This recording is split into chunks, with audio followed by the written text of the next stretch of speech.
The Mueller investigation is collapsing after scandals reveal corruption. If Special Counsel Robert Mueller had a credibility problem before this week, what he is experiencing now is nothing short of a public relations nightmare. After learning that one of Mueller's lead investigators authored virulently anti-Donald Trump text messages, the news just keeps getting worse for the special prosecutor, and the whispers calling for Mueller's resignation are becoming louder. End the madness.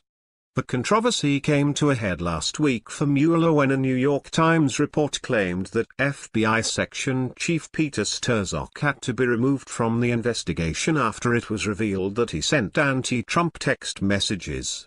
Since then, a plethora of reports have emerged naming Strzok as the lead investigator in several controversial cases where the FBI's impartiality was already called into question. For instance, Strzok and a partner were the investigators who interviewed short-lived National Security Advisor Michael Flynn in a surprise interrogation. During the course of the surprise inquisition, Flynn failed to disclose a meeting he held with the Russian ambassador. Flynn paid the price for this deceit, and he pleaded guilty to deceiving investigators last week. However, Strzok also interviewed political aides working for Democratic lawmakers, and with surprisingly different results. After being deceived by Hillary Clinton aides Huma Abedin and Cheryl Mills regarding their knowledge of the Secretary of State's unauthorized email server, the Department of Justice was reluctant to prosecute either of these staffers for the exact same offenses Flynn faced. Furthermore, Flynn's lie wasn't even central to Mueller's investigation.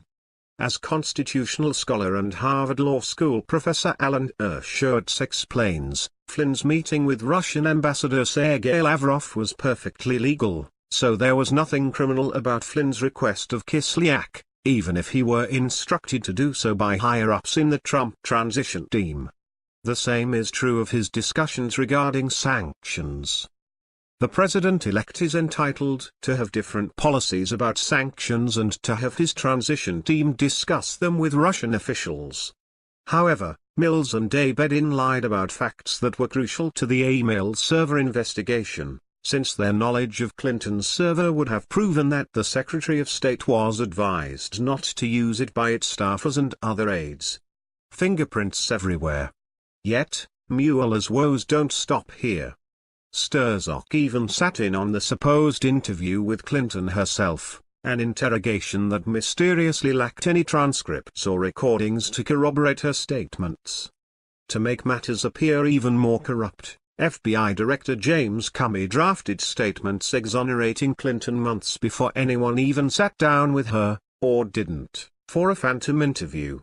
Strzok also appeared to have a secondary duty within the FBI as Comey's editor-in-chief, helping the director put a political spin on documents meant for public consumption. Strzok altered Comey's first draft describing Clinton's use of the email server from grossly negligent to extremely careless. Believe it or not, Strzok even left his biased fingerprints all over the infamous Trump dossier, which was full of discredited information compiled on candidate Trump and paid for by Clinton and the Democratic Party.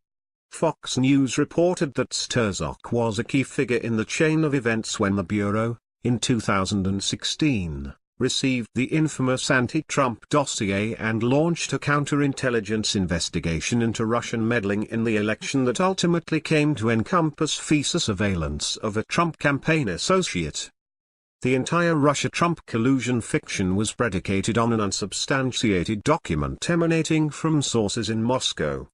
The president cites a failing FBI with a reputation in tatters to explain the prejudiced witch hunt targeting his administration. Strzok is just the first Mueller henchman to record his enmity for the president, and it was only a matter of time before more emerged. "I am so proud," Andrew Weissman, one of Mueller's top deputies in the collusion investigation, wrote after learning that acting Attorney General Sally Yates refused to defend the president's travel ban executive order. Who's policing the police? While the investigation proceeds at a halting pace, Mueller appears to be bringing a melange of criminal charges against a handful of Trump staffers, for everything but the crimes for which he was appointed to prosecute, Russian collusion. Some observers have cited the pressure on the special counsel to justify his reason for being by pursuing charges that a prosecutor would normally dismiss for lack of evidence. American classicist Victor Davis Hanson hit Mueller where it hurts when he asked, "Who polices the police?" In answer, Hanson explained, "Usually, these chasing your own tail appointments are born out of media and political hysteria." The special counsel immediately feels enormous pressure to find anything to avoid being accused of running a whitewash or wasting time and money. Ever since Mueller assembled his team of attorneys and federal agents to investigate allegations of Russian collusion from Trump's administration, there have been legitimate concerns about the neutrality of the investigation. Last week demonstrated that these concerns were warranted. Mueller's counterfeit proceedings are finally being exposed as nothing more than an unrestrained fishing expedition meant to discredit the president. It's time for Trump to think seriously about removing him.